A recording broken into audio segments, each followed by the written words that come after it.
This is for the one who ain't never had a love, yeah. This one's for the girl who don't feel like she's enough, yeah. Yeah, yeah, yeah. This one's for the cool kid playing on the school team, crying to himself cause he never had the prom queen. Head full of wants, but they said it's just a pipe dream, yeah. This one's for the kids like me, they ain't never had one day. The ladies always turn their cheek, but they ain't let the fat ones sing. This one's for the kids like me, kept working when they had nothing. When people try to take their dreams, they stuck it to them, please don't change.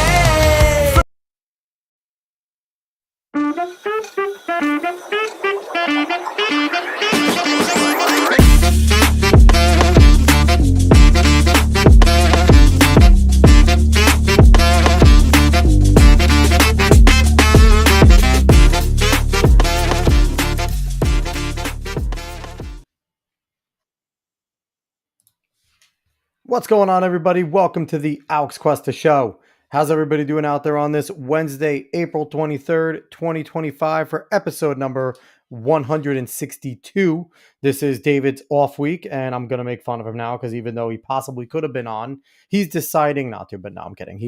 This is his week that we don't have him on. And it's because he has to work and all that good stuff. And who works at night? Darn it. Stop it, David. But either way, we're pumped to be here. Happy everyone who is watching, wherever you are watching from, whether it is Kick, Rumble, Facebook, YouTube, X. Hello to all of you and thank you. We appreciate it. Make sure you like, share, follow, subscribe. Rate 5 stars over on Spotify and iTunes if you're listening to this later via the podcast. Before we get into the fun stuff, I just want to give a shout out to our show last week. We had Rough Night on. He is the co-owner and co-founder over at the Epicverse Studios with our friends Epic Mike and Josiah Rises there. They're doing some really cool stuff. I'm going to get some awesome movies and things out to you all very soon. So go back and listen to that. We talk about the whole indie scene and movies and things like that. But I'm going to cut right to the chase because I am pumped to have my guest on this week. This comes from, because I've talked about it a few times, where I think I've read The Anxious Generation by Jonathan Haidt, and it was really cool. I liked all the things from it. And then there was an individual who helped him write about 6 or so of the last chapters, 6 or 8. And I was like, you know what? Be really cool if this individual could come on. And I reached out to her, and fortunately enough, she was like, sure, I'll give you some time. So her time is precious. So let's bring her right in. She is Lenore Skenazy. She is the president of the Lecro organization. Lenore, thank you so much for coming on. How are you? Good, except for 2 things. One is I realized I should have cleared the table. That's okay. feel a little bad about that. And 2 is I didn't write 6 chapters. I helped John with 2 of them. I helped him with the one for schools and the one for parents. Gotcha. Well, we'll give you credit for 6. You can why take not? credit for Okay. 6. We'll give that to you. Basically, John helped me. But I absolutely appreciate you jumping on. Like I said, I know you are busy. You have an early flight in the morning and things like that. So very gracious of you to jump on. So we talked a little beforehand. I want you to talk about this right away. Parents Magazine is driving you crazy. Why? Parents Magazine has a way of making everything into a big deal that will make or break your kid, B, really difficult for you, and C, some kind of problem that nobody had ever noticed before, but now it's a big problem and you probably have it too. And I get their emails every day. I think like people take some kind of drug, because it jolts me awake even late at night and makes me see to the point where I must tweet. And so the one I got just now, right before coming on with you, which I didn't realize was live. This is live. Yes, we are live. We're hanging out, and we actually have a comment here from Caveat Ty saying, been a fan of Lenore for a while, free range kids. So thank you, Caveat, for jumping in. Yeah, thank you, Caveat. Cool. Anyways, tonight's parents update was why parents are suffering from, what did they call it? Oh, here, I have it in front of me. Sorry. Why parents are suffering from sunshine guilt and how to cope. Have you heard of sunshine guilt? It doesn't exist. It doesn't exist. Correct. Which is why it's in Parents Magazine. If it doesn't exist, it's in Parents. And what they tell you is that it's the bad feeling you get when it's a beautiful day and you're not going outside, and therefore your children aren't going outside. And I'm like, there's your problem. it's a beautiful day, you have to be inside, send the kids outside. But Yes. if you take as a given that of course no kid could ever go outside without the parent and the knee pads and the UVs, and the security detail, then of course you are going to feel bad. And so what does it give you? It gives you stuff to do, and the stuff is so bad.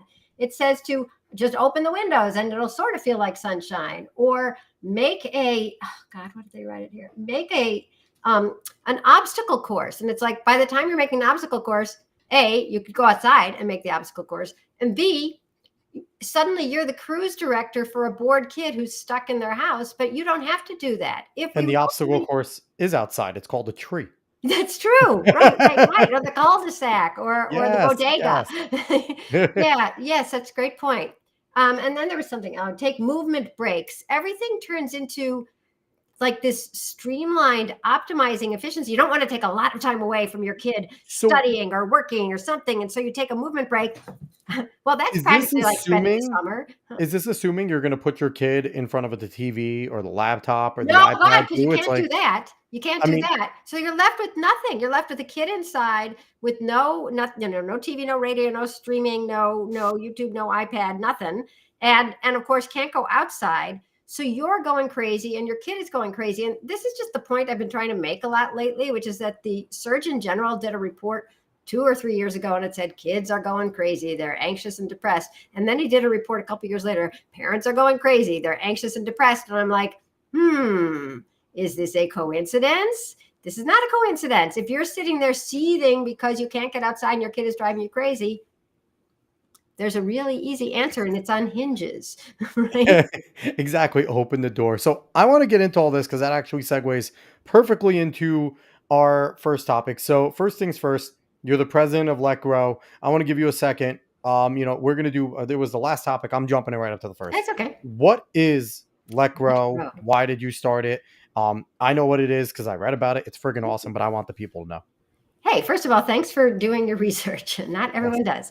Um, Yes. So I'm going to go backwards even further. So in Yeah. 2008 or 9, I let my 9-year-old ride the subway alone because he desperately wanted to do that. We live in New York. That's how we get around. I wrote a newspaper column, Why I Let My 9-year-old Ride the Subway Alone. I ended up slightly notorious for doing this, and I started a blog and ended up writing a book called Free Range Kids. Yep. For 10 years, I go around the country and sometimes the world stomping, telling people why we are so afraid for our kids in a time that is actually one of the safest in human history for kids to do anything, including go outside.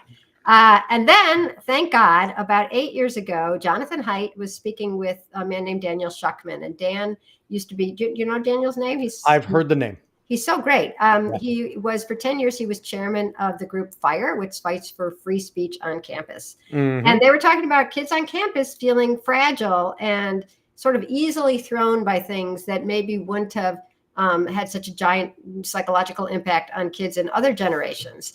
And feeling and mixing up when you feel uncomfortable with an idea or a speaker or a book with literally being unsafe, which, the books don't come and hit you or shoot you. You're not literally unsafe. You're just Well, being words are violence now, Yeah. apparently. Like, I can't just decide not to listen to something. Like, as much as I want everyone to tune into the show, if you happen to dislike what I say or dislike what Lenore's bringing in, just go turn it off. It's that easy, right? It's that Right. easy. Or write something in the, rude in the comments over there. Yes, Don't. do that You too. could, right. But there's word. You can share words. You can even Exactly. disagree with people, and that's not the end of the world.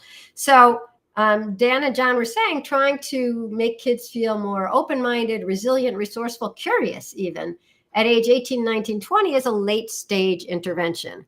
Yeah. How about, winding back the clock and trying to raise kids who are a little more excited about exploring and meeting new people and new ideas, and realize that if something is upsetting, they can deal with it.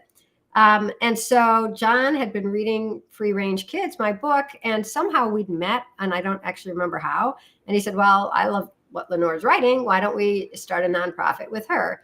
And so they came to me and I said, okay, but let's also bring in one other person named Peter Gray, Gray, who is a professor at Boston College, who has spent his professional life studying the importance of free play when nobody's organizing the game, when kids are just saying, well, I got a bat, I got a ball. All right, well, how are we going to make the teams fair? And that's not fair. I always get stuck with the slow kid, or I am the slow kid, and you always get stuck with me. And all the important social, emotional growth that happens whenever kids want to make something happen. But Lenore, isn't that picking on the kid if he's always picked last? And shouldn't we make sure we safeguard that kid and make sure that they never feel last and they don't feel the need to get better in order to not be picked last? Like, it's Or to be ignored because nobody can stand you because you are such a bully or such a jerk. I yes, mean, yes, what's neat about mixed age play, I mean, Peter's real interest is not just play. It's unstructured play, the kids structure. I mean, they come up with elaborate games and rules. But when yeah, you have mixed ages, the magic that happens there, and I was just reading an essay from a woman who was talking about watching kids of mixed age play, is that the older kids can sometimes be sort of the leaders and say, okay, this doesn't work, but we're going to give you an extra turn. And when they do, they have this extraordinary experience of they like, feel so hey, happy. Yeah, yeah, I'm kind of empathic. We did somebody, not me, did a study of a mixed age play group. We call them a Let Grow Play Club, and I'll explain in a second.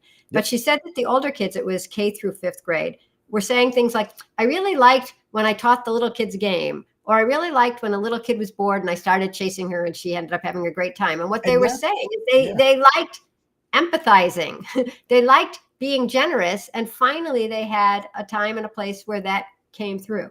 And it lets the older kids, I think, be a little young too, right? Like, because like Yes. when you're 10, 11, 12, you're looking forward to being in high school, being an adult.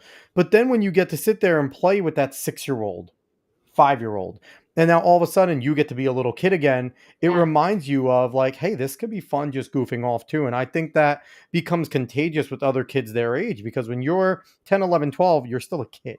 You're not, we call them preteens. We sit there and we try to make up these words to make them feel older, right? But it's like, yes, you can have responsibilities. Yes, you could do things, but you still should be a kid at the same exact time. So you said something interesting in there. You talked about Thank God. how, no, it's a good thing. You talked about how when you're allowing the kids to have free play and sort themselves out, they get a lot of, experience in the social emotional learning and how to do that. And one of the things that I've seen in schools is instead of allowing kids to go play freely and decide to organize it, we're trying to force them on how to learn socially and emotionally. And SEL has popped up, and it's been specifically transformative SEL that has been brought into the schools. And it's something that I'm not a big fan of SEL because number one, it like you say, it's not fully a natural progression, right? In terms of teaching. And number two, like my daughter has it in the school and I want to get it out because there's some things that they do teach in there that are kind of moral characteristics. And I'm like, hey, that's my job, yeah.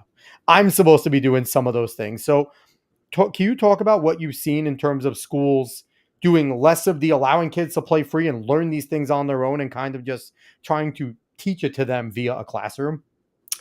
Right. I haven't seen the curriculum, and I certainly don't know what your kid Yeah. is getting, but I can tell you that the original SEL is playing, right? And Yes. the reason that Mother Nature put the play drive into kids was because they'd be so desperate to have fun that Uh-huh. along the way, they would tolerate some frustration because I have to wait my turn or no one will play with me. And they would compromise. It's like, okay, you get to go first because otherwise the game will never start. And so, all the skills that you need to be a human in society, including explaining yourself. I mean, Yeah. there have been studies that show that kids use higher language skills when they're playing than in the classroom. And I'm like, yeah, because there's a reason to express yourself and to pinpoint what you mean when you're playing, because so much is riding on it. Whereas in Yep. class, it's just school.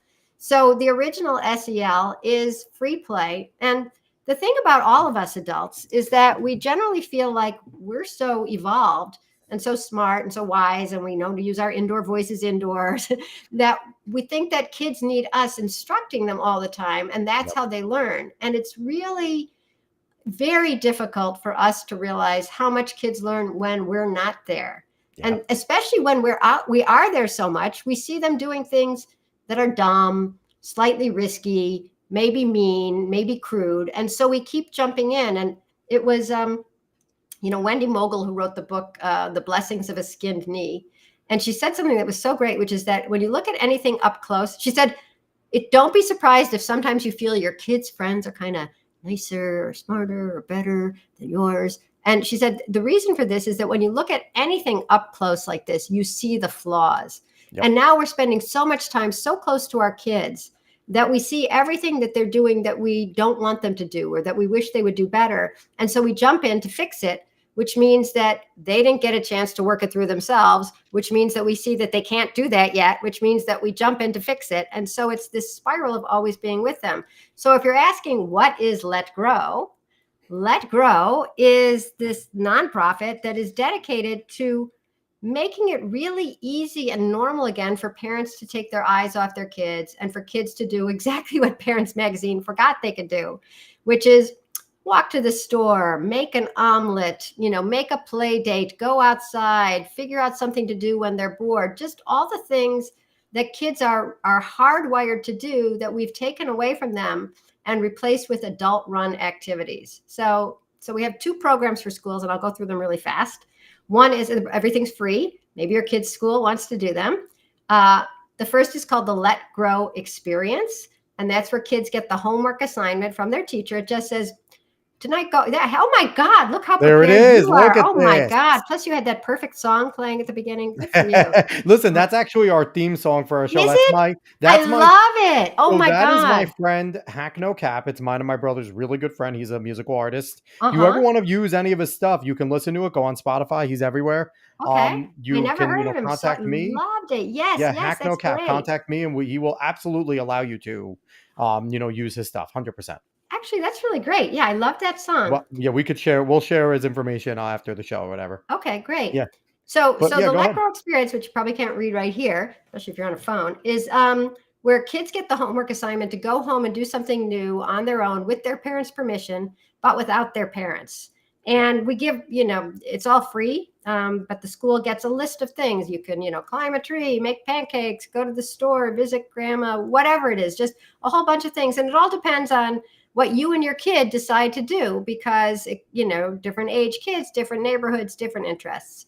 So when this happens, when a parent is sort of pushed a little bit to let go, maybe before they're quite ready to do it, but everybody's doing it and it's a homework assignment, then the kid goes out and gets the bread and brings it home. It is the best bread you have ever eaten. And your kid is a 100%. genius. And you're so proud. I did another podcast today. Maybe you'll tell me a story too, where the mom was telling me about how her kid now spends Friday afternoons with her friends. She's 11 and they go to the downtown, wherever she lives, small town. Yeah. And there's nothing that makes a parent more proud than seeing their kid do something on their own. And it's a pleasure that we have been denied in our culture that insists that we're always with our kids. So we never get to see like what happens when they leave and come back. And when they do that, and if it went great, you're happy. And if it was a mess and they forgot to get the change and they got rye bread and you're allergic to rye, none of it matters because then it means that things don't have to be perfect and it's still okay. So it's a real anxiety buster. It's free, it's fast, it's fun. So I recommend it highly for schools. We have 1,000 schools doing it already. Let's make it some more. And our school system's jumping in as well. I think I told you that my I school didn't know system that. is Did I going to. know that? What is it? Yeah, Poughkeepsie? it's SPAC and Kill School Systems, which I'm That's giving away so the game, but great. yeah, we're here. So one thing I do have to say is I'm trying to slowly implement that. Me and my wife, again, we grew up in this culture of, even though we were allowed to go do things, right? We're sitting there guarding. I have 7 and 4-year-old, and we're now working on, we're doing things inside. Our 2 girls could be outside playing, out back, Take that, playing, parents. go ahead, doing your thing. And they are been outside for hours. Those 2, and they battle all the time, but when they're outside, they get along so much better. And my big goal is, and one of the things I've been talking and trying to get into my community is my daughter, is my 7-year-old one, has a friend that lives down the hill and like a block up down the hill. It's not super far. It's maybe a quarter mile away. And it's something that when I was younger, I used to be able to walk 3-4 blocks down and just call my mom when I got there, right? I was to my friend's house, I would ride my bike. And it's one of those things where I'm like, why can't my 7-year-old walk down the road to her friend's house? And maybe her friend pops out near the road and they meet each other in the corner and walk back to her friend's house. And it's one of those things too, where, Jonathan Haidt mentions in the book and things like that. And even in Free Range Kids, it's like, parents feel guarded against that because we don't want to be the only ones, because we don't want to have sending my daughter down there and all of a sudden my neighbor down the road, who maybe I don't know, sees this young girl walking down the road and they call the cops. And it's like, there's a little girl on her own. Is she lost? And now it's a whole fiasco. But it's like, it's something where I'm trying to rally the community, and we all are in general, about let's make this a normal thing. Let's Yeah. get kids back in the road playing football all the time, where we have to stop and honk at them. They give a, because I know I played football in the road every day when it was nice. You didn't have to go to a park and do all this organized stuff. So that's my story, is how I'm trying to push already to start doing the program. And like it says in there, it's not one size fits all. Everyone has different boundaries that they need to break through. Right. Well, I think that there are a lot of parents who feel like you, who Yeah. don't want to be judged, who want to have a little free time, who want to see their kids, enjoying summer, enjoying their lives, enjoying, 4 to 7 every afternoon. And so there's a couple of things. One is, we also, if you go to letgrow.org, and you don't have to keep showing it, but Of course I um, do. I think if you go to the very bottom, there's a thing that says, oh no, if you click on the parents tab at the top, there's a thing that says, get your Let Grow Kid license. And it's just, you print it out, and it's a little card that says, that your kid can carry with, that says, I'm not lost or neglected. My parents know I'm out here. If you want to, you can call them. And then here's the phone number for the parents. So that's just a little thing that some kids carry. And then also, you can neighborhood to believe in what you're talking about. There are a bunch of parents. One mom wrote to me recently with a great idea.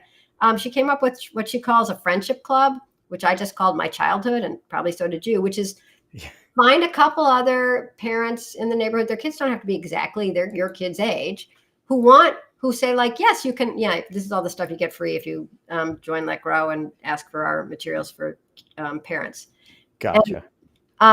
Anyways, if you find some other parents in the neighborhood who have kids that and they want to be part of this quote unquote friendship club, it's just that, Timmy, you can go to, house A, B, C, or D and knock on the door at any time. And if the kid is, isn't doing a piano lesson or isn't away at travel soccer, then the parents are happy to have you come in. Yeah. And I am happy to have any of those other kids come in. So you've just sort of made a little neighborhood where kids can knock on doors like it's 1952 again. Yep. And then the last thing is, actually two last things. One is, if people are doing the Let Grow experience through school, there are kids zipping around. We've heard of neighborhoods where, like, one kid goes to the grocery and it's like, how come he's here without his mom? And, well, I'm doing my Let Grow experience. Well, what's that? I have to do something on my own. Exactly. Okay. Yeah. And then when the other kids come in, it's like, oh, it's Let Grow. Oh, it's Let Grow. They just become normal again. And the other thing that I recommend is that, and that Let Grow recommends, and that the Anxious Generation recommends, is that schools stay open for all the ages together, like we were talking about, free play. And there's an adult there, but they're not organizing games. They're not solving the arguments. They're like a lifeguard. And you put out some stuff when you were talking about arguing, your kids arguing less when they're outside. If you put out what are called loose parts, there ends up being less arguing. This is according to Peter Gray. So if you put out balls and chalk, but also some cardboard boxes and some, pipes and pieces of fabric and rope and just any junk you happen to have, somehow the interest and the variety seem to just take away some of the frustration. And it's like, I'm going to play with that. I'm going to play with that. And when I was helping John with these 2 chapters, not 6, and talking to people who are experts in play, which is not me, one of them said to always try to get a bunch of sandbags, filled sandbags. And do you know why? Do you know why? Because then kids have to work together to move them. I remember reading that. Book. Jonathan put that in there about the whole entire. John put that in. He did. He put that in one of his chapters as well, and Free Range. I've read it in both, but they were in there. I remember him talking specifically too about the Coney Island playground where they had those types of things too as well. Governor's Island, yes. But they have to work together. See, right, and it just happens automatically. It's not a worksheet. It's not a lesson. It's like, hey, help me! I want to build this fort. And even kids you don't like will help you move this, and then you're working together. I mean, that's how you make a friend: is you play together. One of the things I presented, because we did a whole entire parents group to try and implement Let Grow in our school, which was awesome. And we had 30 or 40 of us there. It was fun.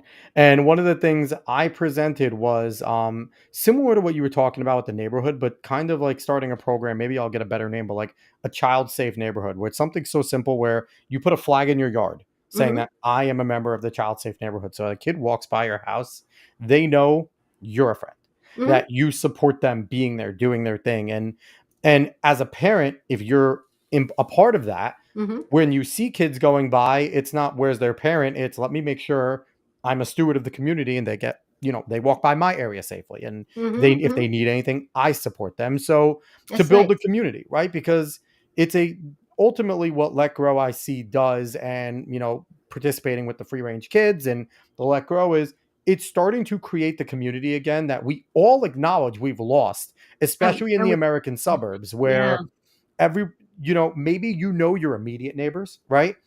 But you don't know anyone else. And you should be able to know Bill down the street, Sarah down the street, like, and know who they are, at least friendly face, smile at them and have them understand, like, we are all a part of this neighborhood. So that's what I see this project doing. And I think it's fantastic. And that's one of the reasons I wanted to have you on, because I think what you're pushing for, what you're doing is something that can not only help like suburban communities, but can also branch out into the urban communities and things like that. Maybe a little tougher with rural when they have to walk 9 miles to Yeah. the convenience store, but listen, they're pretty tough out there in the world, so they might be able to do it. They might just jump on dad's tractor and go. Right. But yeah, no, I see what you're doing as something really, really cool. Now, when it comes to growing up, ha- have you noticed that kids have grown up so differently now that it's difficult to start to unwind them? Or is it the parents that have grown up in a weird generation where even though everyone makes fun of the helicopter parent, to an Yeah. extent, my whole generation is a version of it, right? Right. Yeah, well, I always get mad. People think I'm mad at helicopter parents. I'm mad at a culture that has minted us helicopter parents in spades by saying that anytime your kid leaves the house, they could be, anything from bullied to murdered, and it's all Yeah, your fault because you took your eyes off them. And, there are schools that won't let a kid get off the bus, maybe even in Poughkeepsie. I don't know, unless there's an adult there to walk them home until they're second, third, fourth grade. probably not. Yeah, Probably it's the same, probably the same rule. And even though we're quote unquote a safe community, right? right. So kids should be able to Everything get is off and go home. Right. So everything has been rewritten as if for the worst case scenario. It's almost like lawyers have dictated how we think of childhood now. Could this go wrong? Could that go wrong? How would you stand up in a court of law? I know it's a 1 in a million chance, but is that are you willing to take that chance? And it's like, Yeah. well, are you willing to let your kid get in the car and, drive them somewhere? Because that's like the number one way kids die. Are you willing to have stairs in your house? Are you willing to have solid food? But we rewrite anything that a kid does without us as automatically so dangerous that only if they were with us, everything would be fine. And so it's driving us crazy. So really, Let Grow is just trying to let a little reality shine back into our lives that mostly our kids are pretty safe and there's no such thing as perfect safety. There's never been a time on earth with absolutely no crime. And if you're waiting for no crime and no cars, you just should put your kid in a safe and, take them out when they're 21, right? And that probably wouldn't work so well. So all I'm just trying to give people opportunities to see with their own eyes and feel with their own hearts how great it is when kids do get a chance to play and when they do get a chance to do some things on their own without constant adult intervention and supervision, because people flip really fast. I mean, I did a television show nobody watched where I took really, really anxious parents and I sat with them while I sent the kids like to the mall or climb a tree. And by the end of 4 days, the kids were always supposed to have like one new activity for 4 days. And sometimes by the second day, the parents were going, "Oh, I'm sure they can do that." It's like, weren't you supposed to be nervous? You're Where is ruining my our show. tension? Yes, really. It's like, well, they're going to be really high. It's like, oh no, they'll be fine. It's just a tram. It's like, it's a tram ride over the river. It's like, no, they seem like they can. You were the one who didn't let them do this for 15 years. Could you please quake? Right? But they change fast. And I got letters from all these parents. There were 13 families. 12 of them changed to the point where you would not recognize them. And they were writing me letters months later after the camera crews were long gone working on some new show. And I was out of work and saying, now my kid is, she's walking herself to ballet, or we let them go on overnights, or she joined the scouts. Just parents are as hardwired as they are to want the best for their kids and worry about them. they are really hardwired to go, my God, my child is blossoming, because that's why you're on earth. If you're having Yeah. kids, it's so that they will continue to exist when you're not around. And so to see that happening is heart filling. So I know you have to get out of here soon, Yeah. but I have one more question.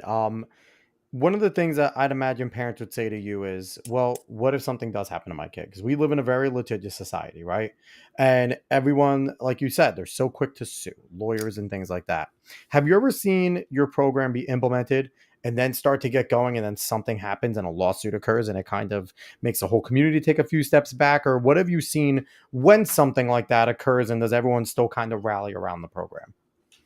I haven't seen it happen when a school or an individual is doing the Let Grow experience and something bad happened. What I do see from time to time, because parents write to me from across the country, is my kid just walked. There was that famous case a couple months ago where a mom took her older son to the doctor, and meanwhile her younger son, who was 10, who was supposed to be staying at home, instead decided to walk to the store, I and saw somebody this. saw Yeah. him. Right. Um, those things happen. And that's why, like, one of the other things that Let Grow does is we try to change the neglect laws in states so that they don't just say a parent must be, provide proper supervision, which is what most of the neglect laws say. We want it to be a lot more specific. So you cannot just say, well, I wouldn't do that, so you can't do that. So now the states that have changed our laws, and it's 8 states it's 8 states and Georgia. It's sitting on the governor's desk, and hopefully Florida will be passing it very soon. Let's go, Um, Governor Kemp. Let's go, Governor DeSantis. Get yeah, it yeah, done. yeah, yeah. Well, DeSantis, they first have to vote for it in the House, because it passed the Senate there. But Gotcha. anyways, our law, the Reasonable Childhood Independence Law, says neglect is when you put your child in obvious and serious danger, not anytime you take your eyes off them.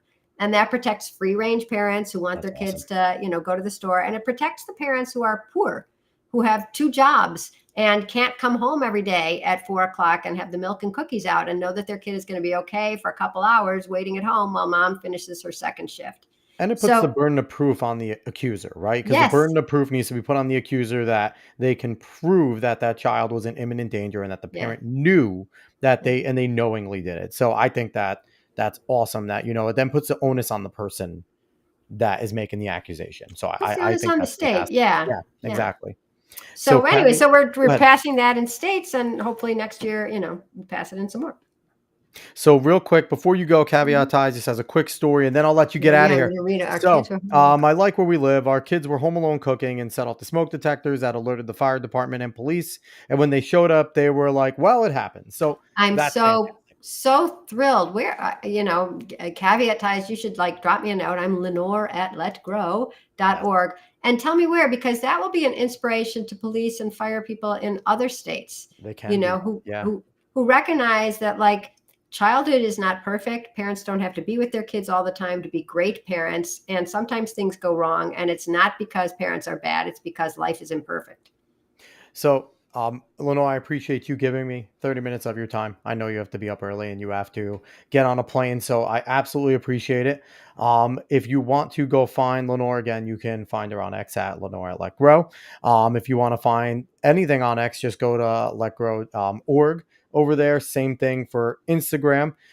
And really quick, I just wanted to roll back up that homepage because I South think it's Dakota. awesome. Caveat I saying South Dakota. I think I told that story once and you retweeted it. All right, Nice. tell me again.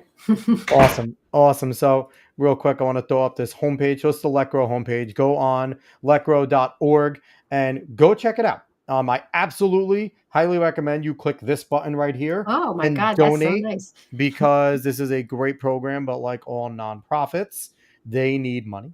So, definitely go and help out that way if you believe in the cause. And go check it out. And if it's something for you, present it to your school, present it, go to your school board meeting, do these types of things, talk to other parents. There's ways to do these things as well. If you see over here, Let Grow has this all mapped out for you. I will say Lenore is a doll. She quickly got back to me and, obviously gave me the time, but I'm sure that if you need a hand in any of this, Lenore wants to see this spread and be successful. So get in contact with her as well. So I'm going to continue the show after Lenore gets out of here. But thank you so much for jumping on. Oh, so fun. This I was hope to have you great. on again in the future. I'm as around. more progresses, and maybe my brother could be around and we could talk a little more, because I have so much more, I'd love to talk to you about in terms of, maybe we'll get into free range kids a little bit more and talk a little bit more about exactly what that means, and, It's all the less of same thing. let grow, more on free range. All the same thing, but okay. But once So again, she's Lenore Skenazy. Thank you so much for coming on, Lenore. We thank appreciate you, it. Alex. Have a great rest of your show. And I really appreciate your time too. So thanks. Awesome. Have a great night. Have fun in the morning. Oh, yeah, a lot of fun, LaGuardia. Right. Bye. Bye bye. All right, everyone. So once again, that was Lenore Skenazy. She's awesome. I think that let grow is a really cool thing. It is something that I absolutely think that people should push to bring to their schools. If you think that your school or your area is a little too uptight and you have kids and you just like I grew up where, like I said, talking to Lenore, that I was able to walk down the road, ride my bike to my friend's house. I just would come home, and if I got all my homework done, I can go and be out until dinner, and that was fun. And on the weekends, go over to the park with just a group of friends, and they didn't have to drive me there. And parents, the park had no parents, like, for the most part. Like, maybe if they were like a little kid, the parents would bring them to play on the jungle gym, but there was a bunch of elementary school kids and going out there with middle schoolers and even high schoolers, and we would all play tackle football. Like, one of the coolest things that I had memories of was when we'd be out there playing tackle ball and the high schoolers would come play, and being able to tackle the high schooler was like the coolest thing in the world, because I was always a scrawny little guy, and you don't get that anymore. Maybe some areas do have that, but like Lenore was saying, that it's not as common that you see, big kids hanging out and playing with the little kids in these certain areas. But it was common when I grew up to go out there and do these sort of things and just be out and just walking, taking a walk with your friends on the roads, just chit chatting, or just taking a bike ride and talking, skateboarding. Like, these are all things that I feel like we should absolutely be getting back to. Caveat ties, I appreciate you jumping in and all the conversation that you had. Definitely go and message Lenore again, because I feel like she would, absolutely love again to hear your story. If you just send it to her via DM, have it there, because that could be, something cool for, like she said, for her when she goes around and talks to, first responders and things like that, that they can have that as something to go back to and to, to use to let them know, like, hey, you don't have to sit there and arrest a parent just because they left their 12-year-old home, right? And we all have different thresholds. So if you're a parent listening to what Lenore said and what I'm saying and is like, that's absolutely crazy, I'm not going to do that right now with my kid, that's fine. We have different thresholds. Let grow isn't, like I said, it's not one size fits all. It is a program that, and when it's laid out, it is a program that is meant for you and whatever your boundaries are to push them, but then to keep on pushing them and allowing your child more freedom, because the more freedoms we give our kids, the more they show us what they can do. And as they show us what they can do, that starts to alleviate some stress on us too, right? Like, something as minor as my kid sets the table every single night. Yeah, something like that. Like, if you could sit there and you can get your kid to set the table properly, tell them what the meal is, what they need to get out, they go do it. That's something you now don't have to do. Now, are they sometimes going to grab a plate, maybe take too much and drop a few and they break? Yes, they might. Those types of things happen, right? It's not like we don't do those types of things as adults. We sometimes spit off a little more than we can chew, or we just drop things out of the blue. What do? We clean it. And we need to allow our kids to have those freedoms to make those mistakes as well. Because if not, we're seeing what we're getting, the proof of the pudding, right? The kids are scared to do everything. Everything. They get to college and they need a safe space. They need a anxiety animal. They can't hear dissenting viewpoints on campus. They flip the fuck out. So it's like, we need to make sure that, as parents in my generation, I'm in my late 30s. I hate saying that I'm in my late 30s. That sucks. But as parents from like my generation, we need to make sure that we are starting to foster a group of kids that are more independent than the ones that we currently see. And this generation feels it too, guys.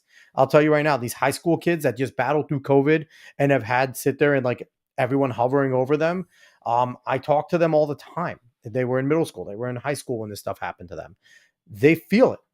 And even people in their 20s, because they were in maybe high school and college and they got a few years of education taken away from them. And they were already nervous because they were already constantly just on their devices and things like that. They feel it too.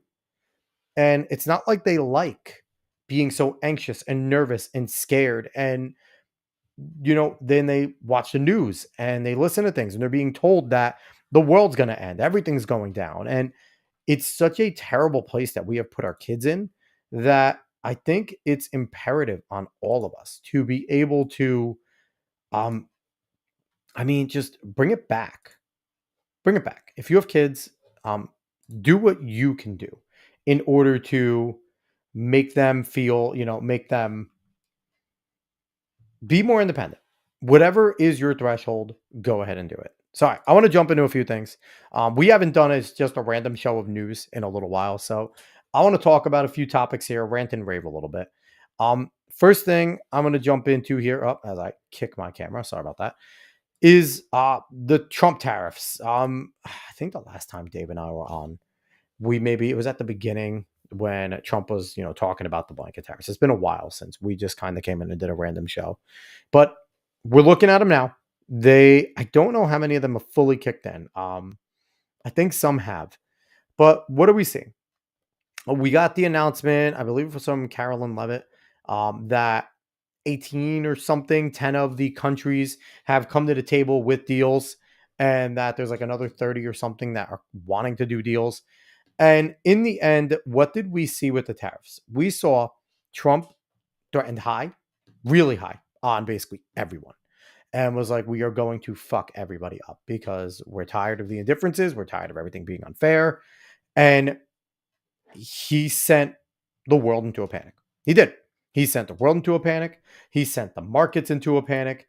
And the very same people on the left that told us from 2016 to at least 2019, because 2020 was all the pandemic stuff, so they used that against him. But we were told for years and years and years that, the stock market doesn't count for what the economy is. But then all of a sudden, when the stock market started to take a hit, when he started talking about tariffs, that's when the leftists want to say, hey, the stock market, look at that. But we got to a point where Canada's playing tough, and I don't know what the fuck Canada's doing. Canada's stupid. But we got to a point where China then made it known, hey, we're not going to play ball. We're going to retaliate. And it seems like almost immediately, like that's kind of what Trump was waiting for. He was waiting for the shoe to drop and for China to stick their nose in it. And what do you know? Once that happened, Trump decided, okay, we are not going to go with full board tariffs on everybody. What are we going to do? We are going to make sure that we go hard after China. Now, it's interesting. I forget who put this on X, but he dropped all tariffs across the board down to 10%. Now, he had a whole bunch. He had like 100 here, 50 there, like whatever, on a bunch of other countries, but dropped everyone down to 10% and said the only one, and he put a 90-day delay on all of them. And he said the only one we're focusing now on is China. And it seems like that was always the play.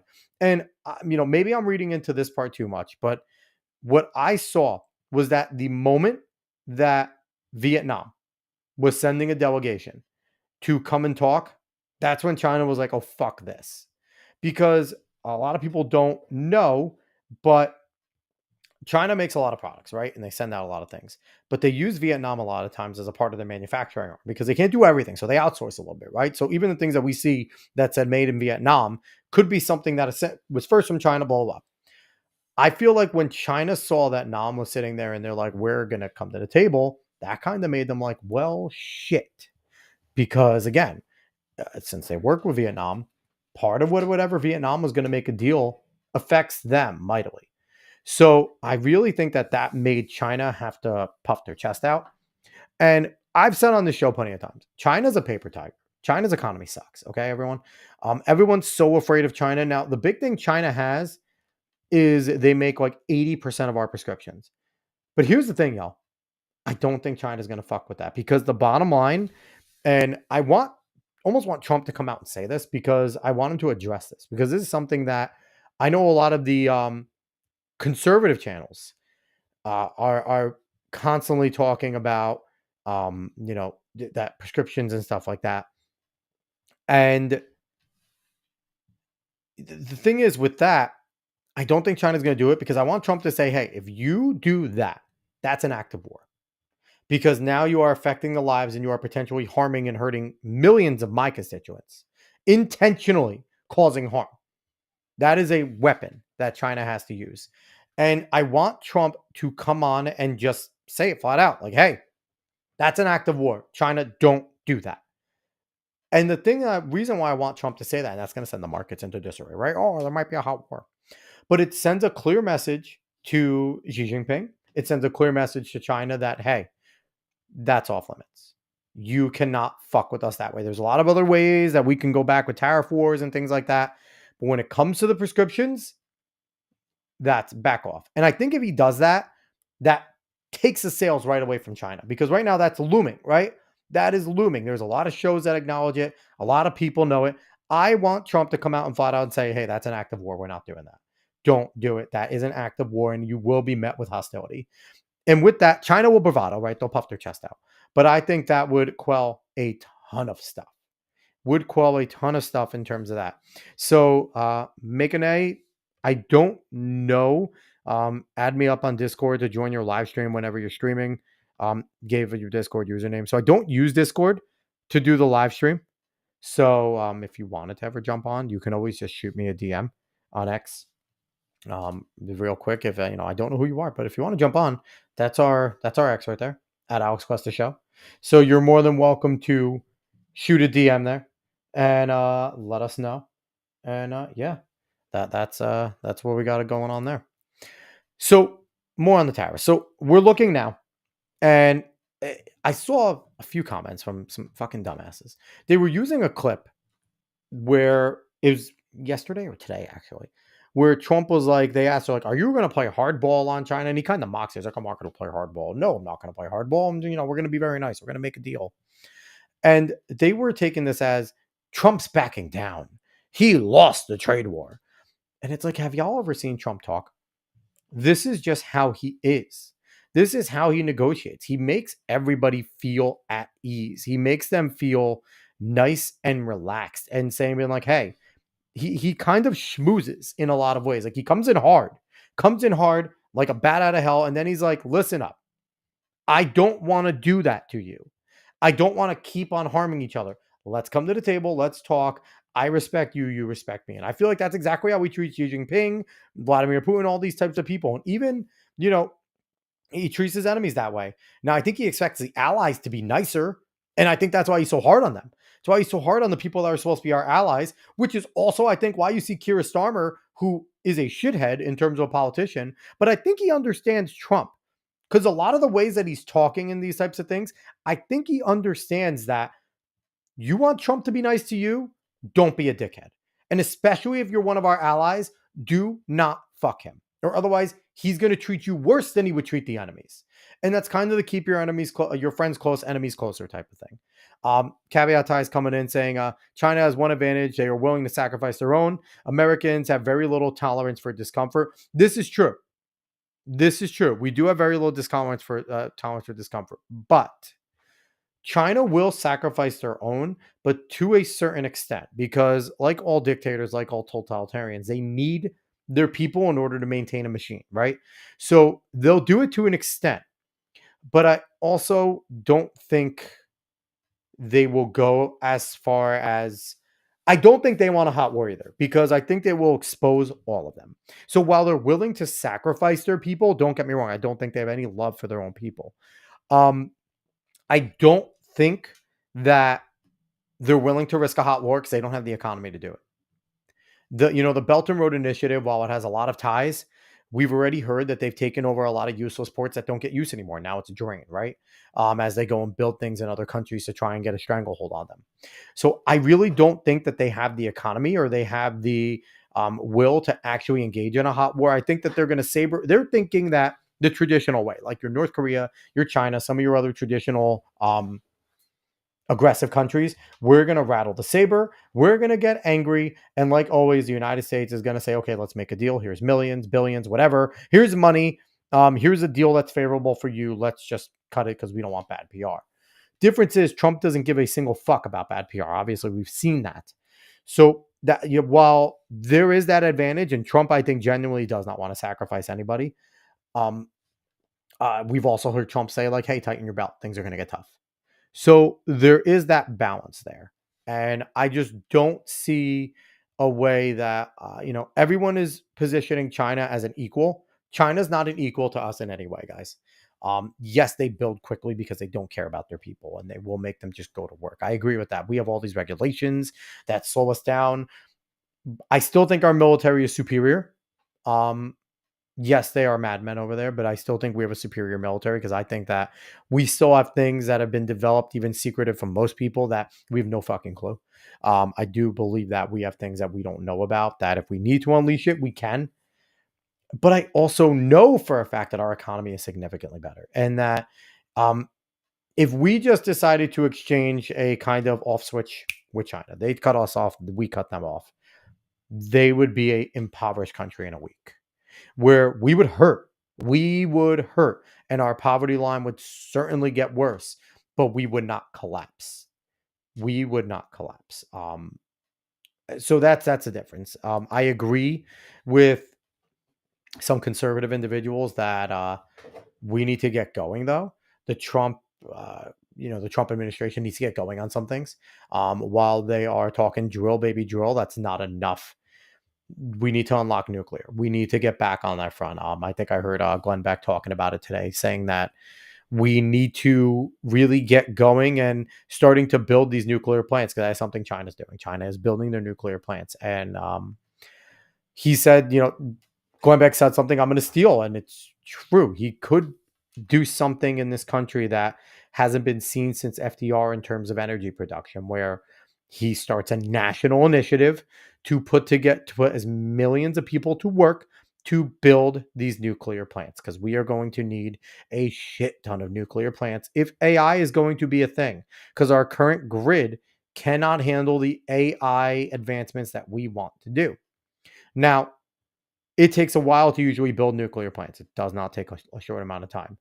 But with using AI and as AI advances, things should get easier, y'all. We have a lot more technologically capable things of how to build them. We're better at what we do.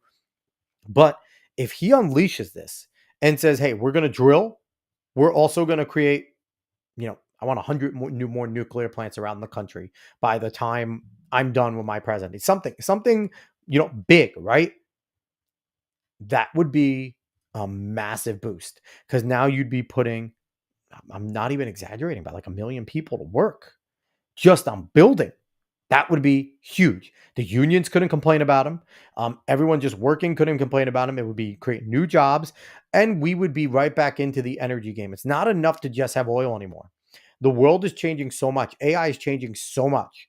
Wind turbines are not reliable. Solar panels not reliable. But you do have these nuclear options and not like that, but options to go nuclear in terms of plants. So I think that's something, and I'm stealing that from Glenn. I'm going to give Glenn Beck credit for that, but I think that's absolutely something. So back to the tariffs. So I do think he's playing a dangerous game. I said this before, and as I've seen the Trump presidency unwind, this can go one of two ways. It's either going to be incredible. If Trump is successful on the things he wants to do, we are going to be set as a country for a long time. We will be back to being the undoubted hegemonic power of the world. We will be back on top in terms of economy. We can do things that nobody else can do. And it'll be great. It would be great. It would be great. We would see so many different new awesome things if Trump is successful. If he fails, and I'm talking, he doesn't have that much more time to truly succeed, right? Midterms are massive. If he doesn't have wins, big wins by midterms, we're fucked. We're going to lose both the House and the Senate. Not even a question. And then all the stonewalling begins, and he has no chance of wins for those next 2 years.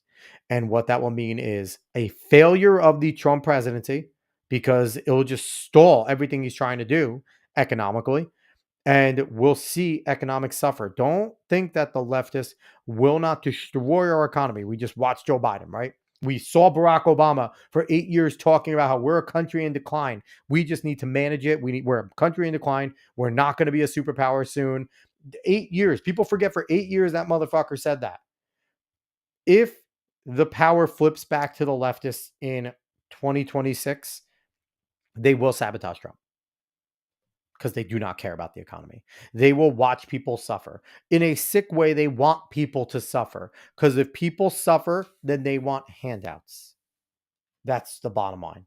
And it'll be easier for them to vote for the Democrats because that's all the Democrats offer is free, more money, more handouts, more free shit. And then they become more reliant on the government. It's been the playbook forever. It is the leftist playbook, y'all. And this is why Trump has, less than these 2 years. He needs to get this done by a year and a half. He needs to have wins upon wins by a year and a half so that, and Congress needs to get its fucking act and, get in order too.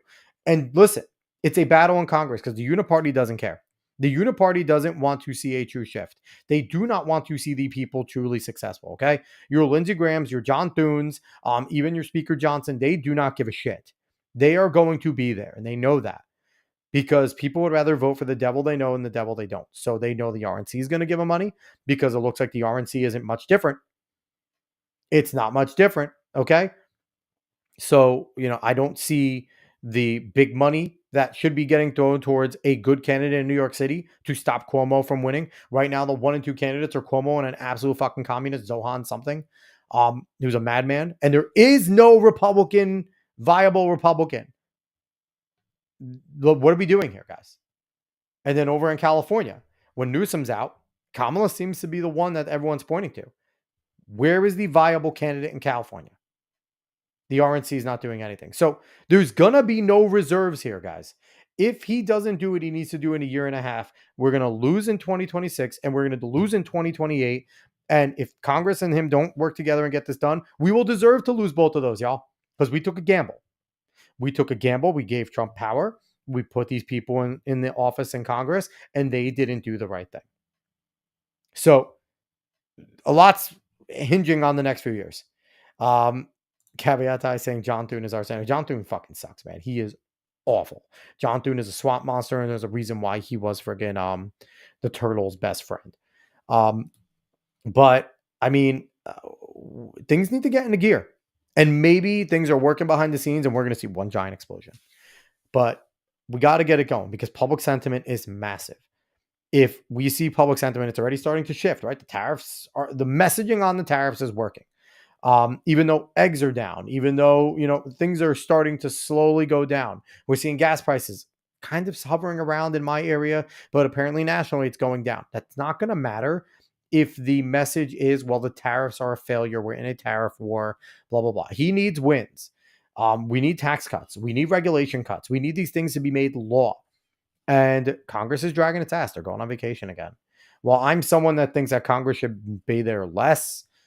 When we need to get things done, they need to be in there and they need to do it. And it's bad. It's bad. I don't think the people of Congress, even mostly the Republicans, don't want to get things done because if nothing gets done, they can play the game. Oh, well, we tried and we didn't have time. And the Democrats, and then Hakeem Jeffries is going to get in there and they're going to impeach Trump. And if we lose the Senate, they're going to impeach him there too. Trump will possibly get removed, y'all. So again, there's a lot. There's a lot. Because you have to remember, if we lose the Senate, people think like, oh, if we only lose at 51-49, we're fine. If they impeach Trump in the House, they'll never get him. In the Senate, they need 60. There's a lot of weak Republicans, y'all. A lot of really weak Republicans. Okay? Don't discount the weak Republicans. Sitting there going, we can't control Trump. JD Vance was one of us. We think we can control JD. Let's get him in there. Sorry, y'all. These, conspiracies, right? But you just have to look at the tea leaves and you have to look at just how feckless and useless Republicans in the House and the Senate have been forever. They suck. So shit needs to get into gear. And I think the Trump tariffs, they're a gamble. They're a gamble. Am I someone who is a complete Trump zealot and is like, oh, I'm bullish. They're great. Tariffs are awesome. I'm not the biggest economist. I can't comment too much on tariffs. I haven't been like a tariff expert, right? I'm not someone who knew what they were talking about. I can't say I'm someone like I've been against tariffs my whole life. I didn't know much about tariffs until they became like a large thing, right? And the more I look at it, if it's being used as a leverage point and it's successful, it could be good. If not, it could fuck up a country. Like that's the bottom line. So, caveat eyes coming in say, I always thought if Thune didn't get in line, Trump would probably try to get Nome to primary him. Not sure what I think about that. Here's the problem: Christy Nome is destroying her brand.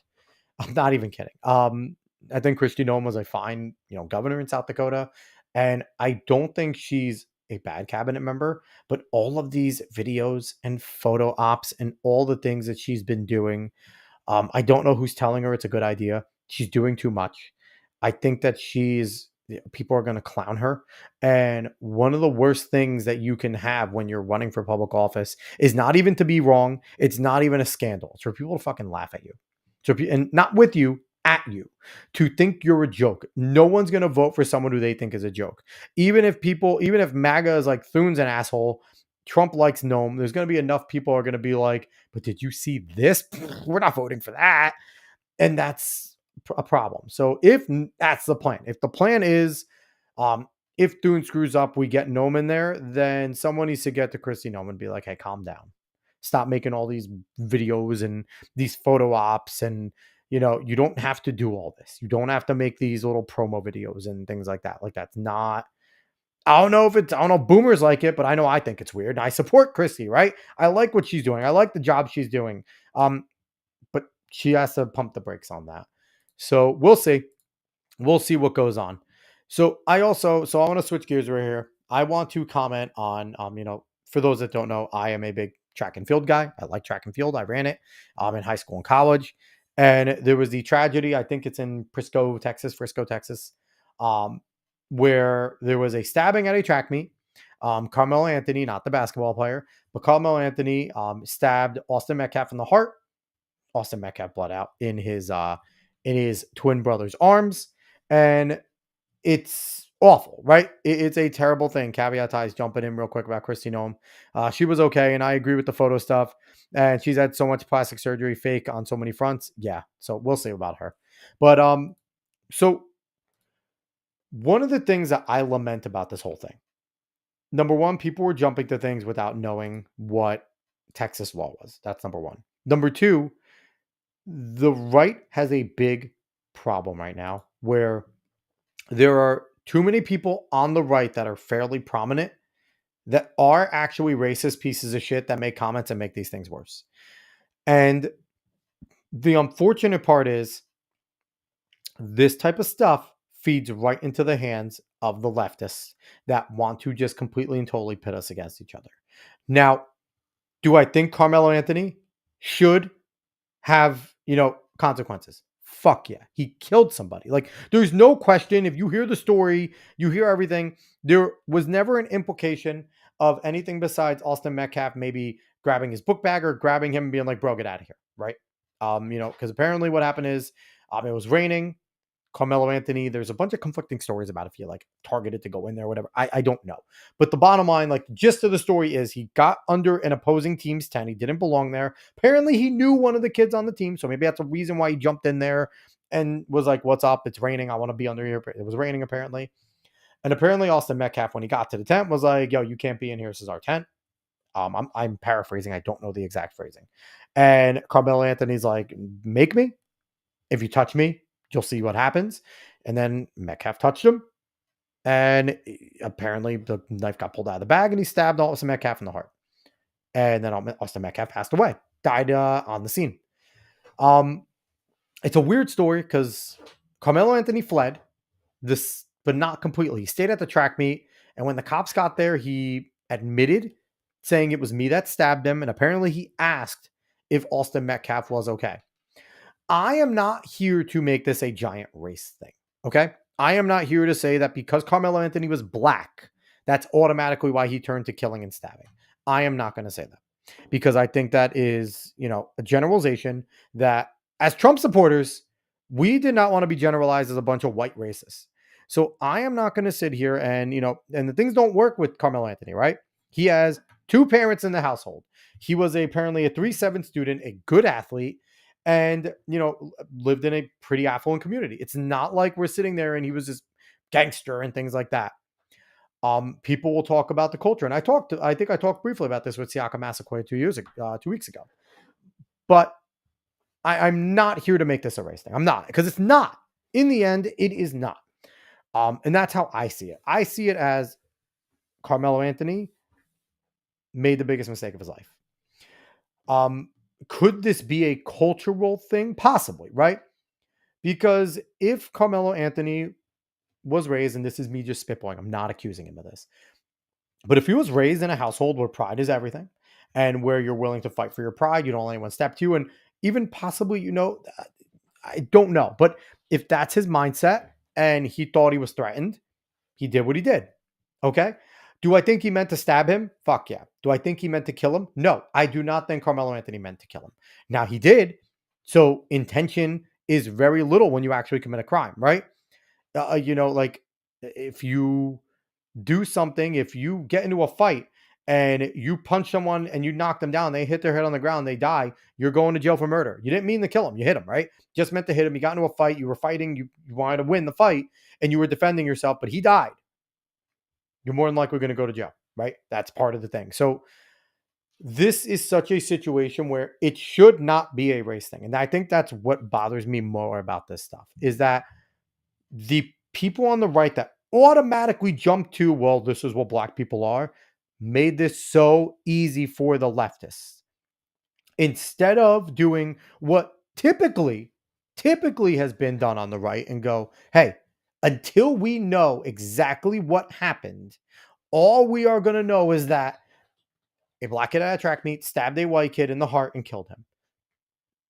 And we know what the police have said, and kind of go over the story and what happens more about it, right?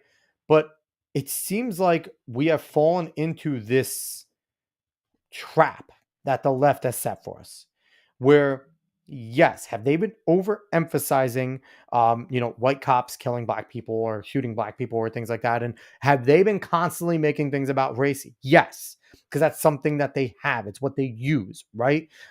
They use, it's part of the playbook. But if you're on the right, and every time something between a white person and a black person happens, you automatically jump to black person is wrong because blackness and culture and things like that, you are just as bad. And you're feeding into it. And you're making it okay for them to then turn around and do it. And you're playing their game.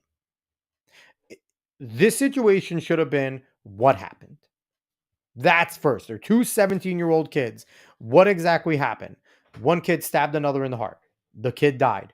Okay, that's baseline.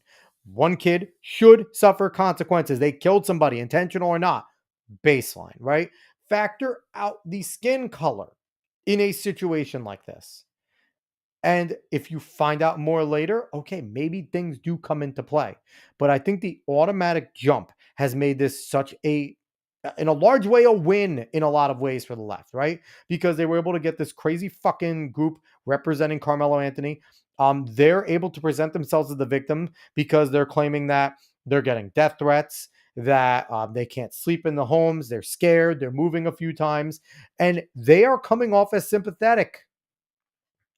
And while the Metcalfs have been getting swatted, and the father needed to quit his job because of threats at his job, the leftists are doing what the leftists do, y'all. They are making this into a situation where the people that were the victim is now the perpetrator, and the one that did the crime is now sympathetic. But this was all made easily done because of this whole entire race war shit that was started by a bunch of people who I don't even consider them on the right.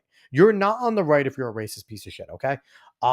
But it was started by this going online big time, and they were always going to do the race card. That's what these leftists do. But it was made so much easier when everybody started turning this into race, when everybody started going, well, is that a surprise? Look at the skin color. And it's like, man, you're making it easy to be defeated. Instead of sticking to principles, instead of sticking to, let's find out what happened before jumping to conclusion. We have the baseline story. Let's let the investigation play out. We are so quick to jump. And I get it. Listen, the headline thing is real, right? Where if this was flipped, they would have white kid stabs and kills black kid in the heart. That would exactly be the headline. In this headline, it is rival runner stabs other rival runner at track meet and one dies. Yes, the headlines are done for a reason, but they're done to instigate that way. It's okay to call that part out. I'm not opposed to you saying, like, hey, if it was flipped, it would be different. Absolutely. But to then jump to the conclusion and say, hey, because he's black culture, this and that. No, I don't accept that. And that's kind of what I got to Siaka. Like, me and Siaka did not agree on the whole cultural thing. We didn't. And he's a black man, right? So he kind of gave me a little more, tried to give me a little more insight. And that's fine. He can have that opinion. I'm not going to say that he can't. But just for me, I am not the one that wants to give them this ammo. That wants to make it this easy for leftists to go, because they were going to do it anyway. And what did it get? I mean, Jeff Metcalf, I don't think I would have been able to do what he did in terms of coming out like the next day and being like, hey, I forgave Carmelo Anthony. This isn't a race thing. Let's try to not make this vicious. And what happened to him for doing that? He's been swatted twice. He lost his job. He went to the press conference and was kicked out. Like, I feel incredibly sympathetic for the Metcalfs. They've done nothing wrong. They've done nothing wrong. They've been upset. They've been sad. They don't know what's going on. The father has been incredibly forgiving and incredibly Christian in a lot of ways. I don't know if Jeff Metcalf is a Christian, but if you are a practicing Christian, Easter just fucking passed. Jeff Metcalf is what it is to turn the other cheek, right? That isn't, he could have went eye for an eye and he didn't. He did not do that. But even through the pleas of this man, even through those pleas, we are getting so much shit turned this way. And it drives me absolutely crazy.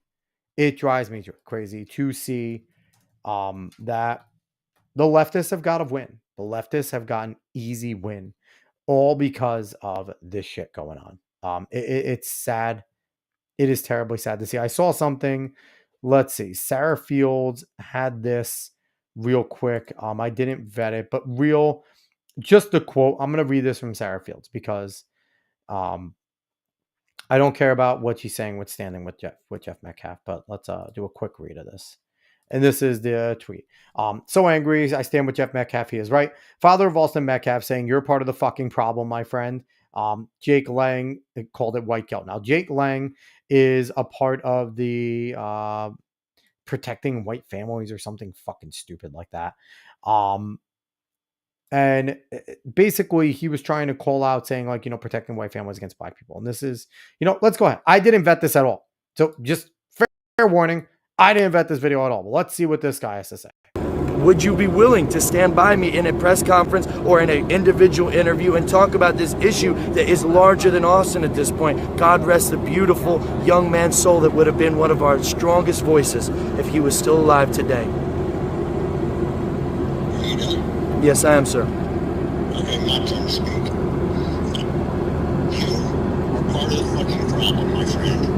You're trying to create more race divide than bridging the gap. So real quick, he goes, you're part of the fucking problem, my friend. You're trying to create more race divide. So it's hard to hear here, but let's keep going. I do not condone anything you do. You do not have any fucking... That's called white guilt. He said, I do not condone anything you do. I don't want to have anything to do with you. And this guy comes in and says that's called white guilt. See, here's the thing. And I don't want to hear any more of this because this guy's a fucking idiot.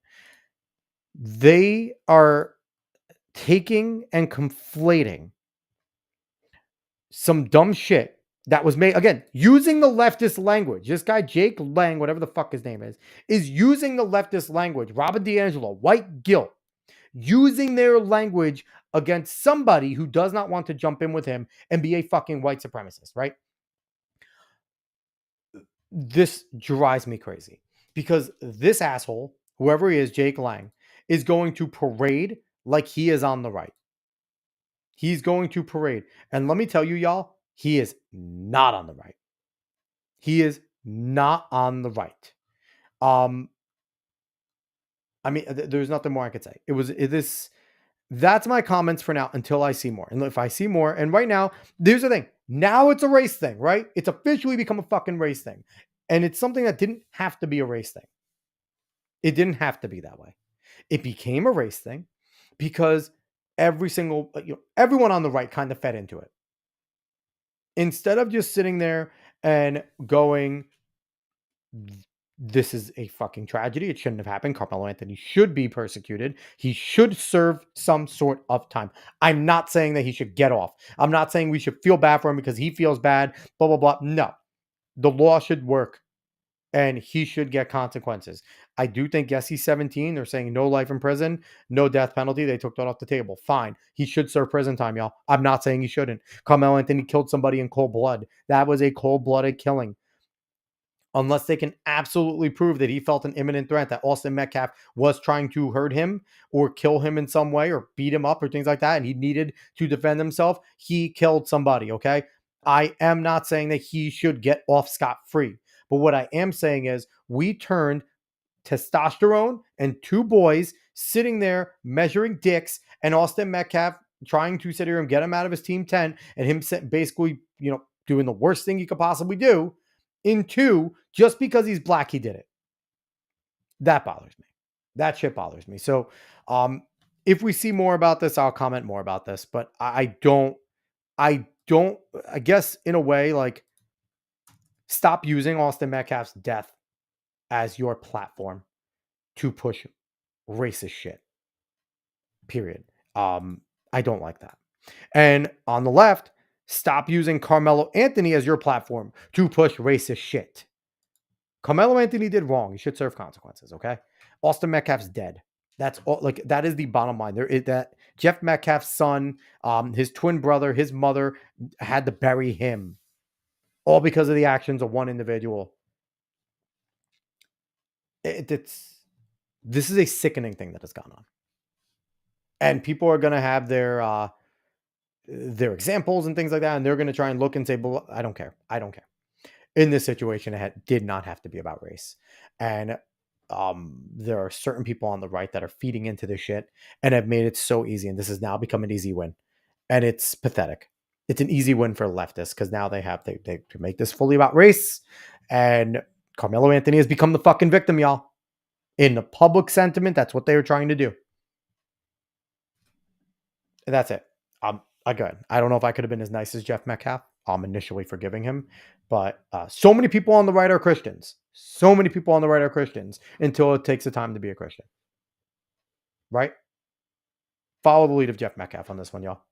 That's it. If we find out more, if the case comes out and we find out more about it, I'll comment more. But that's all. That's all I have to say about this. That it's sickening. It sucks. But what's more sickening is this aftermath and what's going on. All right. So I want to jump to this over here. Boom, boom, bam. What do we got? Share this tab instead. Boom. All right. So Benny Johnson has this post. Breaking FDA Commissioner Marty Makary announces the FDA is removing petroleum-based food dyes from U.S. food and medication. So let's see what this individual had to say. Today, the FDA is taking action to remove petroleum-based food dyes from the U.S. food supply and from medications. For the last 50 years, American children have increasingly been living in a toxic soup of synthetic chemicals. The scientific community has conducted a number of studies raising concerns about the correlation between petroleum-based synthetic dyes and several health conditions, such as attention deficit hyperactivity disorder, obesity, diabetes, insulin resistance, cancer, genomic disruption, GI issues, as I've seen in the hospital, and allergic reactions. For example, this Lancet study conducted a randomized, double-blinded, placebo-controlled study on food dyes and concluded that artificial colors in the diet, quote, result in increased hyperactivity.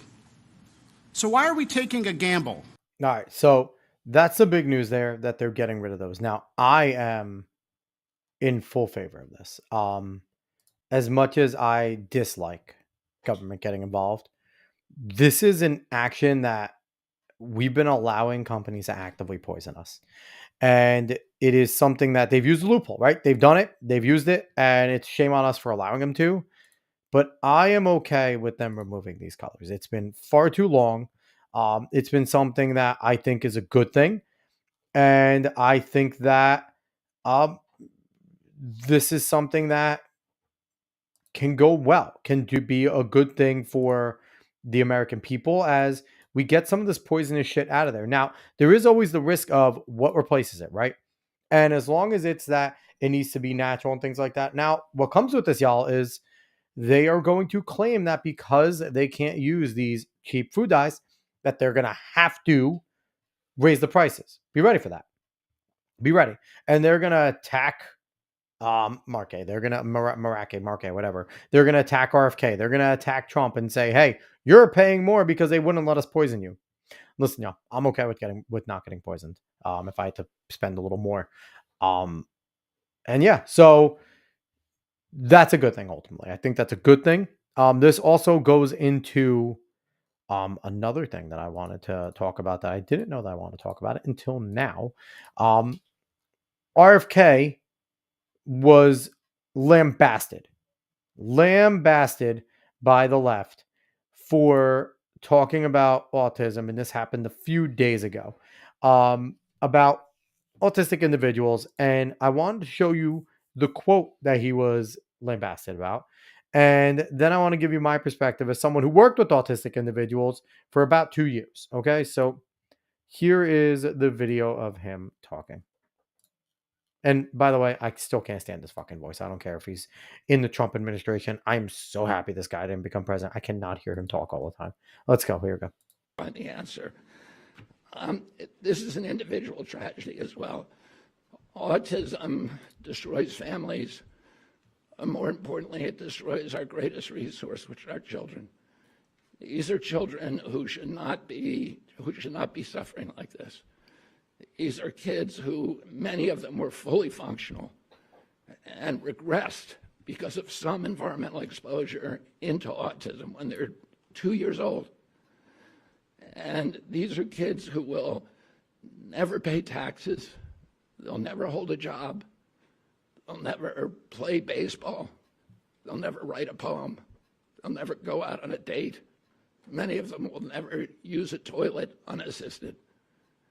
And we have to recognize we are doing this to our children, and we need to put an end to it. And I think I'm going to have by the end.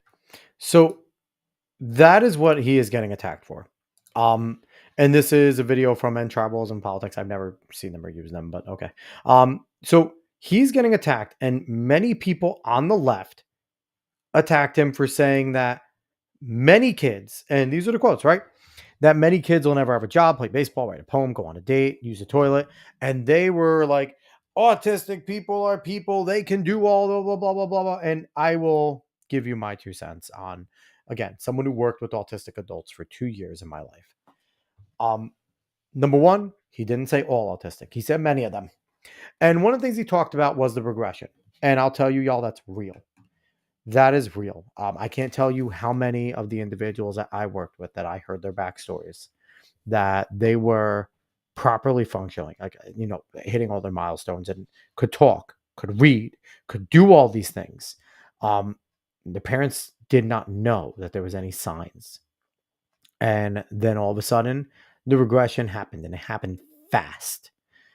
And they then became autistic individuals, and individuals that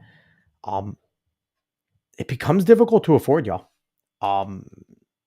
It becomes hard for these families. I worked in a place for autistic adults and kids, and these autistic adults were living in a group home where I was a part of the staff. And at times, my second part of that phase, I was over at what's called a Dayhab center, which is kind of like a schooling center for them. But they're there because autism is really expensive. And there are families that do absolutely take care of their autistic children and into their adulthood and help them. And they could do miraculous things, right? They can. But there's a lot of families that can't afford it, that want to, or they can't handle the individual because they don't know how to communicate. They get violent, they bite, they kick, they do these certain things. And the parents are at their wits' end. They don't know what to do. And it's a cost, it's emotional, it's physical, it's a lot. And so then these individuals have to go into these group home settings and these not-for-profit agencies around the country. And I loved working with them. I will put that right out there. I did Special Olympics with the higher functioning, quote unquote, higher functioning, because I hate that fucking term. But with some of the ones that, would sit there and people would talk about, oh, they can do all of this, right? And when I tell you it was a small percentage of that population that participated in all of the different Special Olympic stuff that we did, whether it was basketball, bowling, track, whatever, it was the same exact group because it is a small number that can continue to do all these things on their own. Um, but he's right. For the majority of them, there were adults that I needed to help bathe because they could not do it on their own. I needed to help go to the bathroom because they could not do it on their own. And it's no fault of their own, right? They suffer from autism. It doesn't make them less of a human, right? I treated them exactly like the adults that they were, but there were some limitations they could not do. And it's a reality that if you know an autistic individual, you are a family member of an autistic individual, even if they are in the home with you and you absolutely love them because they are your family member, it is difficult. It's not easy. And, we have this awful, awful perception in the autistic community when we're on the outside looking in that the quote unquote high functioning ones are the ones that can talk, right? And the ones that could do all that. And I'm here to tell everyone the high functioning ones aren't only the ones that could talk. Some of the smartest individuals I knew there were nonverbal, but they were fucking geniuses, man. They could take apart electronics, put them back together. They knew how to play music like no one's business. Like they were talented at things. They still had a disability in terms of learning a lot of other things, but they had gifts. And we parade out a lot of the ones that could speak out in front of people because they're what we consider in society to be high functioning. Um, it's not always the case, but RFK wasn't wrong in what he said. Um, there are certain individuals that we had that would go out on dates with each other, right? They would sit there, they had their dates, and they would earn time to go and go and hang out together. They were in a legitimate relationship, right? We had one that few of them that learn how to drive and things like that. Yes, and that is a goal. When you're working with these individuals, it is to get them to do things and get closer and closer to functioning within society on their own. But the harsh reality for most of them is that they can't. And they are a part of these settings where even if they are higher functioning, the chance of these individuals to actually go out, live in a home, have a good relationship, get a job, and be a fully functioning member of society is not high. And that's just the reality of it. Um, but it doesn't like it, and I think the left is conflating that RFK is stating a legitimate thing, and he's not trying to dehumanize him. And the leftists are trying to make it seem like he's dehumanizing, and he's not. He was stating what is going on. And the number of autistic individuals has skyrocketed over the last 10 years. And it's a fair thing to find out why. Because the bottom line is being autistic is a disability. It is something that you do know what it is. Your brain functions at a lower level than your age, a much lower level. I was dealing with adults, and we had people that were functioning at 5-year-old, 4-year-old levels. Like that's what it is. But it's tough. It is tough. And RFK was tackling something. I think he's tackling something that he's passionate about, and he was getting lambasted for it. And I just want to give the perspective from me because he wasn't wrong. He wasn't wrong. They aren't going to pay taxes for the most part. it's going to be tough for them to hold jobs, and some of them do, but it's tough. Um, these things that he's talking about aren't wrong. So caveatize his social functioning, maybe. The social functioning is also difficult, because again, a lot of them are nonverbal, and the ones that do speak, um, they speak. Tough for them to understand social cues a lot of times and things like that too. So it is tough for these individuals, even the quote unquote high functioning ones, right? It is tough because again, they're mostly brought up and brought, if they are like in my setting where I was, they're amongst just other autistic individuals. So their communication is with staff members, and so it's like they don't get a lot of these social cues that you get as a kid when you're growing up and things. Social functioning might be a better way to put it, but even then, it's tough for them there, right? And they are similar in a sense where they suffer from certain type of physical violent behaviors as well. They have triggers and things like that, and that just comes part of dealing with the autistic community. Um, Caveat I saying I know what they mean, but how to best describe it's tough. Yes, it is tough.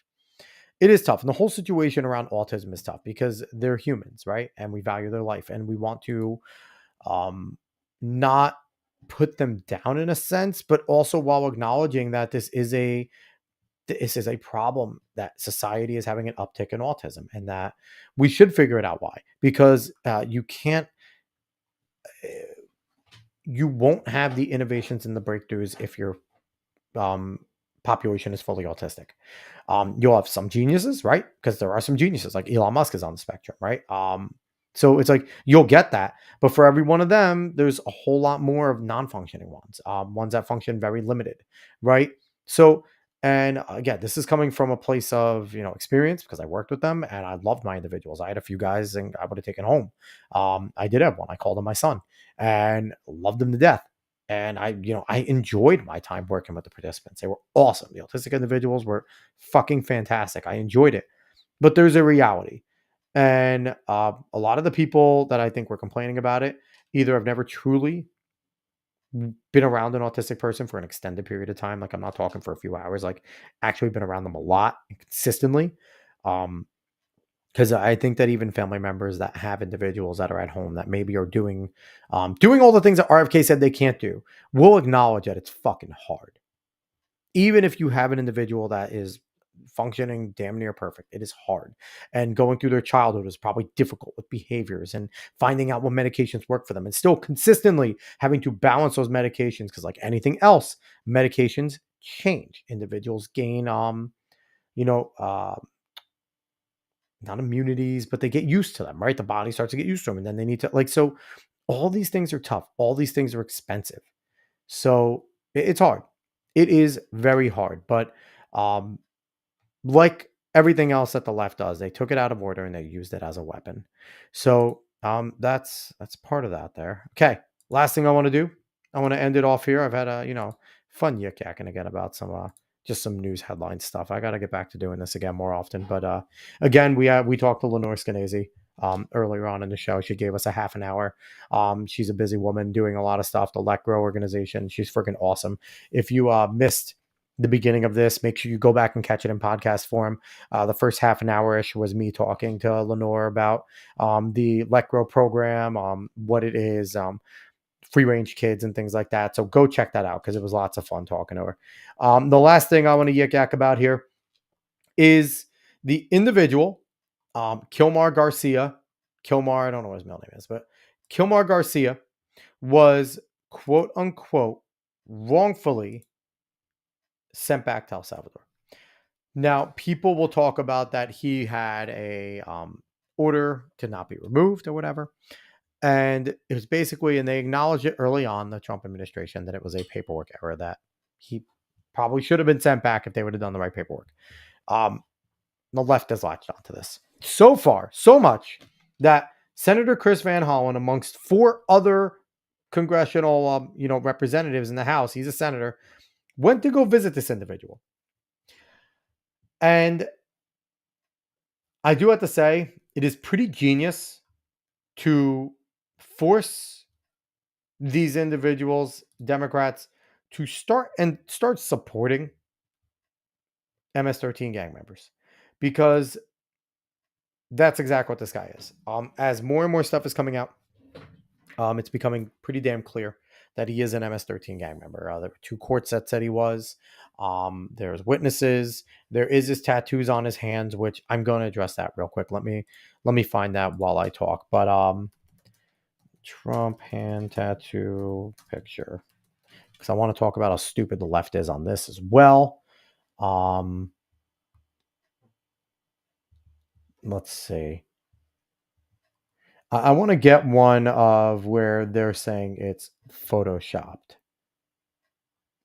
because there is one where the leftists are yelling that it's photoshopped, and it makes me laugh hysterically when they say this. But I mean, it's hilarious just how far they will go in order to, I don't even know what they're trying to do here. I don't know exactly like what their play is, but it's basically whatever Trump says, we're going to go the opposite way. That's it. Whatever Trump says, we go the opposite. And it's true. That's all they want to do. But he's clearly at this point a gang member. And he's an El Salvadorian citizen, which is a big thing here. So, I mean, it's crazy. It is crazy. Oh man. Okay. I'm not going to talk. This is one of the ones. I don't know who Clive Pedel is. Let me go back. Clive Pedel. Okay. So these are some of the pictures in question. Let's see. This is one that their leftists are talking about, where Trump is holding up a picture that's apparently Garcia's hand. And in the picture there, let me see if I could zoom in a little bit more here. Can I magnify image? I don't think you guys can see that. Okay. So on the hand, it shows the tattoos, the marijuana leaf for S, the smiley face for M, smiley face for S, the cross for 1, and the skull for 3, which apparently the third letter, the third word is something like that. It has to do with the 3. These are typical, again, I'm talking from what I've been told and shit like that, so who knows. But these are typical gang member signs, apparently, for MS-13. Now, above it says MS-13. The leftists were claiming that Trump was holding up a picture that was photoshopped with the MS-13 on it. They're fucking stupid, okay? This was obviously there to help people understand what those symbols mean. And this guy belongs. He's an El Salvadorian citizen. Bukele said, fuck you, we're not giving him back. And that's exactly what should happen. People are up in arms, even on the right, about, well, the due process. Well, I get it. I get it. If you're a constitutionalist of everything, you're all about like, what does it say? But when it comes to criminal aliens, their due process, and there is an immigration court, but their due process, especially under the Alien Invasion Act or something like that, where Trump labeled MS-13, Trendiago, all these, we talked about that as terrorist organizations. That due process is gone, y'all. They're enemies of the state. The burden of proof is, if they have intelligence that this individual is an enemy of the state, he can get the fuck out. And again, this is difficult, right? Because our justice system is, if we let 100 guilty men go free so that one innocent man won't be wrongfully, blah, blah, we talk about that, right? But that's for citizens, y'all. That's for citizens. If we wrongfully deport an American citizen, we need to get him the fuck back, right? That is number one. But that doesn't mean in this situation we should let go hundreds, thousands of criminals, gang members. And here's the thing. People are like, you can be in a gang. Well, no, fuck that. This gang has been labeled a terrorist organization. I want every single gang member from a foreign country out of here. We have enough gang members here. We have enough individuals here that cause crimes. We do not need foreign individuals coming in and causing crimes. So, I mean, they're saying like, oh, he maybe wasn't in this and blah. He has the tattoos. He wears the colors. He wears the hat. Like, if it quacks like a duck, if it looks like a duck, you don't call it a fucking turkey. It is a duck. Okay. So this situation is pretty cut and dry. I'm happy with Trump's doing with this. I think the Trump administration has taken the right way. They had Bukele there. Bukele was like, I'm not giving this guy back. Trump's like, he's not giving back. So whatever, I'm not doing anything. The courts are overstepping. Trump needs to stop playing ball with some of these courts. He needs to sit there, and whenever there is a stay from these injunctions, which are bullshit, he needs to come out and say, I am doing nothing of what they say unless the Supreme Court says I have to, period. And he needs to just continue doing what he's doing and ignore the lower courts until the Supreme Court acts. Now, that doesn't mean that he's going to get a lot of wins. The Supreme Court fucking sucks. Amy Coney Barrett, Neil Gorsuch, and Brett Kavanaugh fucking suck. Okay, Gorsuch is better, but he is still wishy-washy. I've given up on Justice Roberts. Justice Roberts is a leftist. But Coney Barrett and Kavanaugh are awful. We need to figure out a way to recall a judge because they're terrible. But if I'm the Trump administration, I'm looking at all these little appellate courts and these small little federal courts, these lower courts, and looking at their injunctions and wiping my ass with them and saying, if the Supreme Court upholds it, we'll talk.